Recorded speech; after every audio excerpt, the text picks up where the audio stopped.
everyone, welcome back to Quest for Literature. Today we are going to see the poem Your Children Are Not Your Children by Khalil Gibran. First, let's see about the author Khalil Gibran. Khalil Gibran is known in Arabic as Gibran. Khalil Gibran was born in January 6, 1883 in Lebanon, which was at time was part of Syria and a part of Ottoman Empire. In 1885, Gibran emigrates with his mother and siblings to the United States, where they settled in the large Syrian and Lebanese community in Boston, Massachusetts. It was there that Gibran learned English and enrolled in art classes. His mother supported the family as a seamstress and by peddling linens. Gibran met the sculptor Augustin Rodin, who reportedly once called him the William Blake of the 20th century. In 1923, Knopf published what would become Gibran's most famous work, The Prophet. Though not met his critical praise or early success, the book was never reviewed by the New York Times, for example, and sold only 1,200 copies in its first year. The book became a phenomenon. The Prophet was now sold more than 10 million copies, making Gibran one of the most famous best-selling poet in the world. The biblical inspired The Prophet was especially popular in 1960s. About this, the translator and the Middle East historian John Call said, "Many people turned away from the establishment of the church to Gibran. He offered a dogma-free universal spiritualism as opposed to the Orthodox religion, and his vision to the spiritual was not moralistic. In fact, he urged people to be non-judgmental." Khalil Gibran was active in a New York-based Arab-American literary group which was called the Pen League, whose members promoted writing in Arabic and English. Throughout his life, he could publish 9 books in Arabic and 8 in English, which ruminate on love, longing, death, and exploring religious theme. He died of cirrhosis of the liver on April 10, 1931 in New York City. Now, let's see the poem Your Children Are Not Your Children, a poem which influenced me a lot after I read it. The poem begins like this: Your children are not your children. They are the sons and daughters of life's longing for itself. They come through you, but not from you. And though they are with you, yet they belong not to you. You may give them your love, but not your thoughts, for they have their own thoughts. You may house their bodies, but not their soul, for their soul dwell in the house of tomorrow, which you cannot visit, not even in your dreams. You can strive to be like them, but seek not make them like you, for lives go backward, not stir with yesterday. You are the bows from which your children as living arrows are sent forth. The archer sees the make upon the way of the infinite, and he bends you with his might, that his arrow may go swift and far.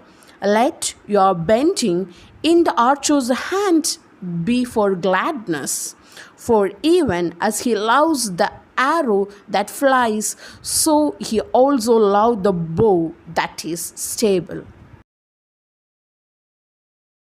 Now, let's see the summary or the analysis of a poem. This wonderful poem is really beyond its time, and it is a must read for every parent. It starts off with, Your children are not your children. How many parents actually think about the same? Many parents provoke their kids apparently without even sparing a glance as to what the kid or the child wishes or wants. One wants the child to be a musical genius.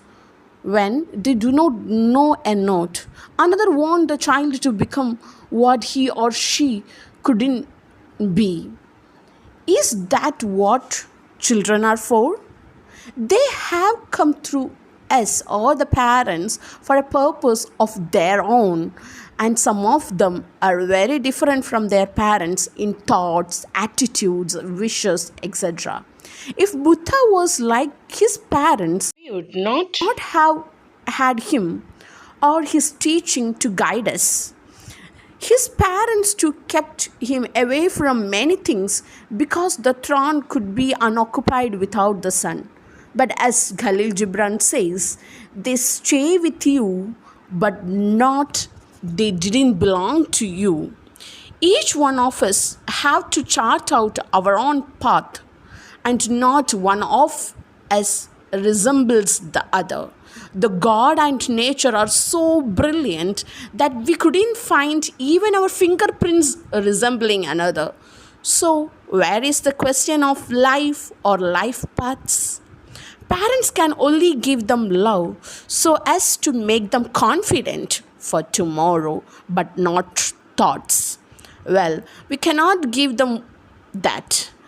The parents can offer opinions as choices, but free will could always be the way we allow them to grow and transcend what personality they are, even if we are not good. Here we means the parents, okay? And the kids are our future, and the future cannot be stagnated with the past. It can only refuse the past but not carry the baggages of the past. The future can only be better and brighter because all beings striving for perfection, and that is not possible with reference to the past, because is focusing on the past, the present get destroyed. Parents can only be the bow, and the kids are our children, the arrows. The parents have to stretch the limits of their own thinking and living in order for them to move ahead much beyond what we have.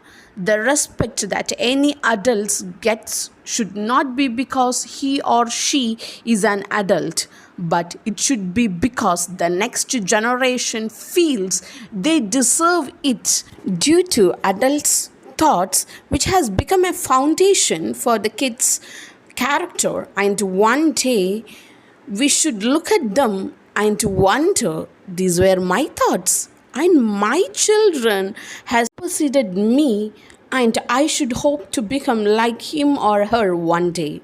That is the day that any parent should be proud that the parenting has been good. When he or she aspires to become what his child is, and not because he has forced to, but of his or her own accord. That's the end of today's session. Thank you all for listening. If you feel the video is good, like it and as well as share it with your friends. And if you are not yet subscribed to my channel, do subscribe as well as click on the bell icon and enable all options so that you will be notified whenever I upload a new video. Till the time we meet next, stay tuned to Quest for Literature. Keep reading and know the world.